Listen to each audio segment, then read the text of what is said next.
భారత్ లక్ష్యంగా dirty dragon బంగ్లాదేశ్లో కుట్రలు స్టార్ట్ చేసిందా?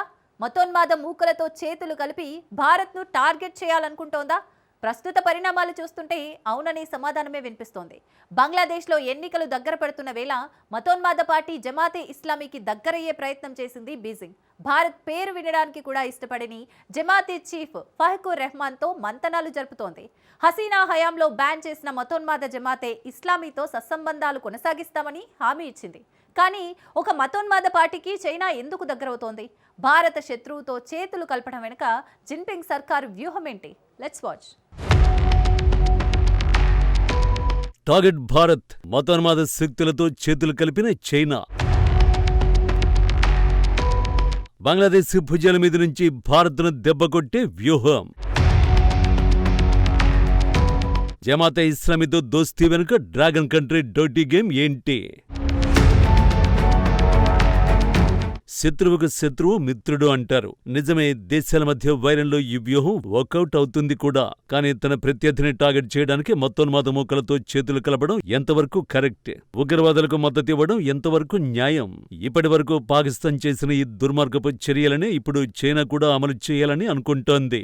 మన దేశానికి వ్యతిరేకంగా మతోన్మాద మూకలకు దగ్గరవుతోంది. బంగ్లాదేశ్ ఉగ్రవాద సర్కార్ చేతిలో పెట్టి భారత్పై ప్రతీకారం తీర్చుకోవాలని చూస్తోంది. ఎప్పుడూ హసీనా ప్రభుత్వ నిషేధం విధించిన మతోన్మాద పార్టీ జమాతే ఇస్లామీకి దగ్గరయ్యేందుకు ప్రయత్నాలు ముమ్మరం చేస్తోంది. ఫిబ్రవరి నెలలో పార్లమెంటు ఎన్నికలు జరగబోతున్న వేళ అలాంటి ప్రయత్నమే బయటకొచ్చింది.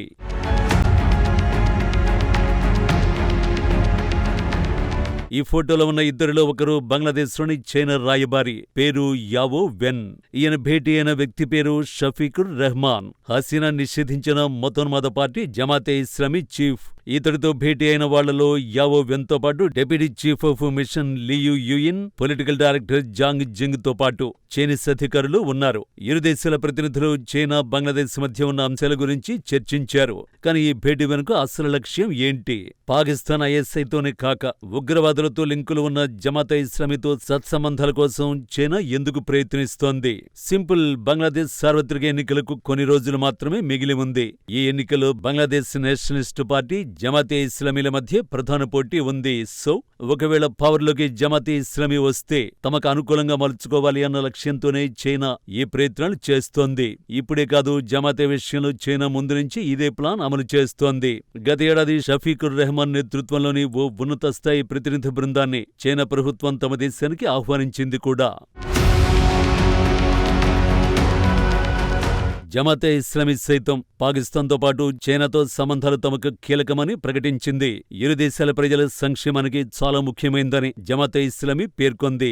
తాజా భేటీ తర్వాత బంగ్లాదేశ్లోని చైనా రాయబారి యావో వెన్ కీలక వ్యాఖ్యలు చేశాడు. గత ప్రభుత్వ హయాంలో గత దశాబ్ద కాలంలో బిఎన్పి జమాతేతో చైనా సంబంధాలను కొనసాగించలేకపోయిందని, ఇప్పుడు వారితో తిరిగి సంబంధాలు పునరుద్ధరించుకోవలసిన సమయం ఆసన్నమైందని అన్నాడు. ఈ మొత్తం వ్యవహారంలో ట్విస్ట్ ఏంటంటే, ఈ భేటీ వెనుక అసలైన వ్యూహకర్త మహమ్మద్ యూనసే కావడం. జమాతే విషయంలో కనింగ్ యూనస్ ముందు నుంచి సానుకూలంగానే ఉన్నాడు. హసీనా నిషేధం విధించిన జమాతేను తిరిగి రియల్ టైం పాలిటిక్స్ లోకి తెచ్చిందే యూనస్. ఈ ఎన్నికలలో పోటీ చేయడంపై సైలెంట్ గా ఉన్న యూనస్ పరోక్షంగా జమాతేకు మద్దతునిస్తున్నాడు. 2024లో విద్యార్థి తిరుగుబాటు సమయంలో షేక్ హసీనా ప్రభుత్వాన్ని గద్దెదించిన యువజన పార్టీ ఎన్సీపీతో పొత్తు పెట్టుకుని జమాతే ఇస్లామీ ప్రస్తుత ఎన్నికల్లో పోటీ చేస్తోంది. చైనా పర్యటనకు వెళ్లి ఈశాన్య భారత రాష్ట్రాల గురించి యూనస్ ఏం వాగాడో కొత్తగా చెప్పాల్సిన పని లేదు. సో చైనా జమాతే ఇస్లామీని దగ్గర చేస్తోంది అతడే. ఒకవేళ ఈ ఎన్నికల్లో జమాతే ఇస్లామీ విజయం సాధిస్తే భారత్కు అంతకు మించిన ముప్పు మరేది ఉండకపోవచ్చు. ఎందుకంటే భారత్లో విధ్వంసాన్ని సృష్టించడమే దాని లక్ష్యం కాబట్టి. జమాతే ఇస్లామీ 1975లో ఇస్లామిక్ రాజ్యాన్ని స్థాపించాలనే లక్ష్యంతో ముస్లిం బ్రదర్హుడ్ తో సంబంధమున్న సయ్యద్ అబుల్ అలా మౌదూదీ స్థాపించాడు. జమాతే ఇస్లామీ అంటే ఇస్లాం సమాజం అని అర్థం. ప్రపంచాన్ని ఇస్లామిక్ పాలనలోకి తీసుకురావాలి అనేది దీని లక్ష్యం. ముఖ్యంగా భారత వ్యతిరేకత లక్ష్యంగా కుట్రలు చేయడంలో టాప్ లో ఉంటుంది.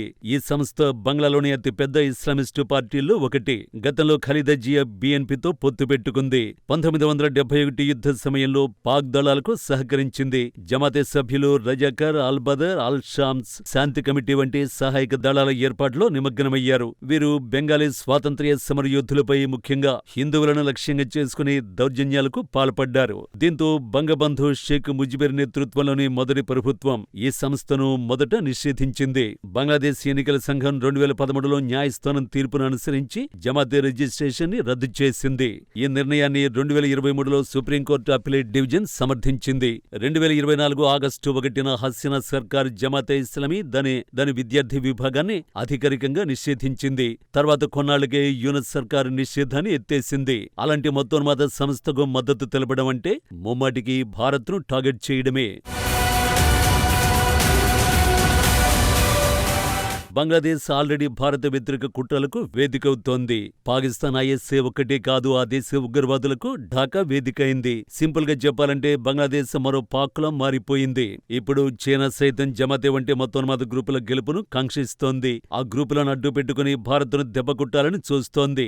ఇతర దేశాల ఎన్నికలను ప్రభావితం చేసే అలవాటు ఉన్న జిన్పింగ్ సర్కార్ బంగ్లాదేశ్లోనూ తన అనుకూల పార్టీలను గెలిపించుకునే ప్రయత్నాలు చేయకుండా ఉండదు. ఆ మాటకొస్తే జమాతే అధినేతతో చైనా రాయబారి భేటీ వెనుక అసలు లక్ష్యం అదే కావచ్చు. జమాతే ఇస్లామిక్ గెలుపుకు చైనా ఆర్థిక సాయం చేస్తుండొచ్చు కూడా. చైనా మద్దతుతో కనుక జమాతే పౌరులకి వస్తే ఇటు పాకిస్తాన్ అటు చైనాలకు బంగ్లాదేశ్ అడ్డాగా మారిపోతుంది. భారత బద్ధ శత్రువులు ఇద్దరు ఢాకాలో కూర్చొని వెన్నుపోటు కుట్రలు చేస్తారు. అన్నింటికి మించి బంగ్లాదేశ్లో హిందువుల ప్రాణాలకు భద్రత ఉండదు. కాబట్టి బంగ్లాదేశ్ను చైనా పాకిస్తాన్లకు అడ్డా కాకుండా చూసుకోవాలి. కుదరని పక్షంలో యుద్ధానికి సిద్ధంగా ఉండాలి. ప్రస్తుతం భారత ఆ ప్రయత్నాల్లోనే ఉంది. బీఎన్పీతో సత్సంబంధాలకు ప్రయత్నిస్తోంది. కాని పక్షంలో ఏం చేయడానికైనా సిద్ధమవుతోంది.